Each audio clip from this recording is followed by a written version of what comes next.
KVGC News Time, 7 minutes after the hour of 7 o'clock. Time for a look at the news for a Thursday, the 25th day of May for 2017. Argonaut High School is getting a new track following a vote of the Amador School Board last night. The board voted to approve a new synthetic running surface to replace the existing dirt track that encircles the main athletic field at the high school. While the new track will not use recycled tires as the track at Amador High used, the material and surface is described as similar to the track Amador has had for 12 years. The new track will have 7 lanes and a secondary area beyond one football end zone for events like pole vault and long jump.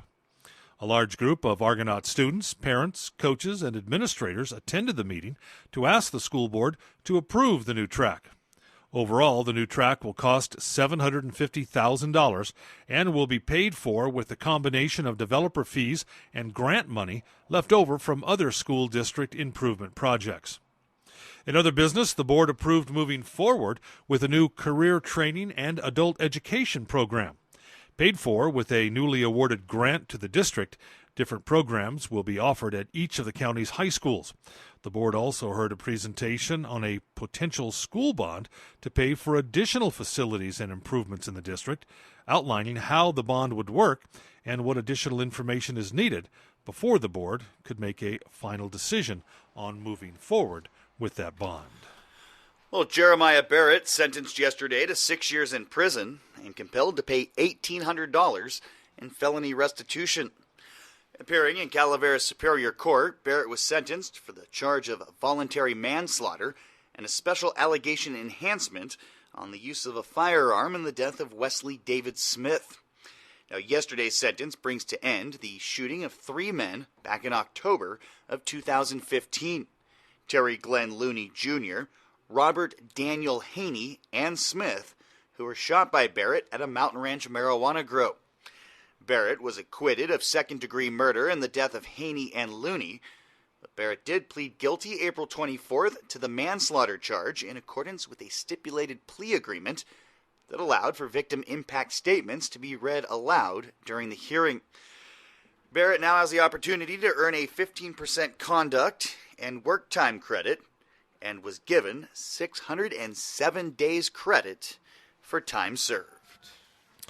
Amador County Sheriff's detectives are looking into a burglary that happened at the Amador County Republican Central Committee headquarters in Martell.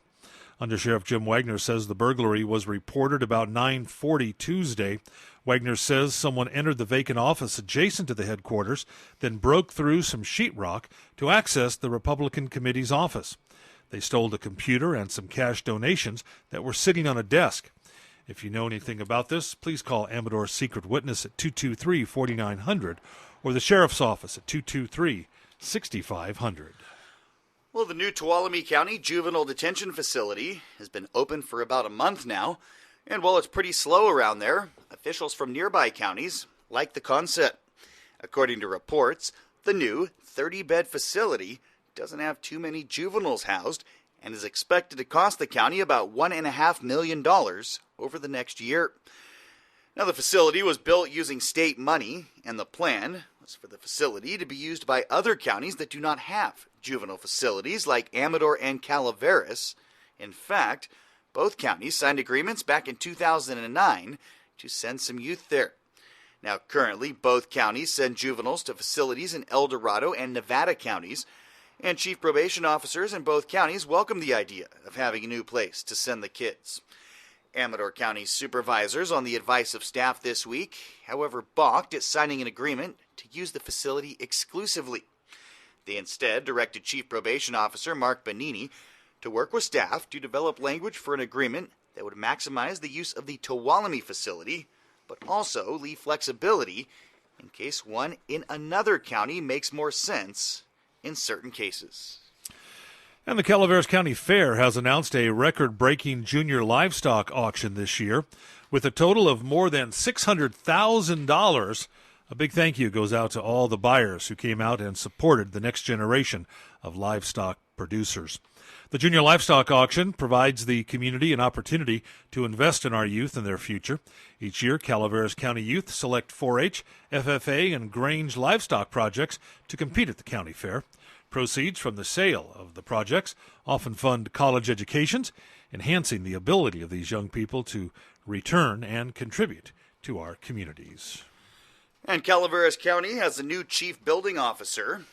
The county was having challenges finding someone to fill the vacant seat, so eventually they bumped the salary to $116,000 a year, which started to bring in candidates. Ed Short came in as the top finalist among several candidates during closed session interviews earlier this month and was selected this week. Short was most recently Yolo County's building official and has worked for the City of Sacramento and City of Stockton. His appointment is effective June 5th. And Amador County Animal Control has a lot of kittens, and they're looking for foster homes for the kittens. They have at least 5 litters of kittens that are in need of foster homes. Now, the county will provide food, cage, and supplies. All you have to do is love the kittens and care for them until they're about 2 pounds in size and ready for adoption. If you would like to foster some kittens, call 223-6813. Again, that's 223-6813 if you can help out. And that's a look at local news on a Gold Country Thursday morning, the 25th day of May for 2017. From the KVGC News Center, I'm JD. And I'm Jim Geedy reporting.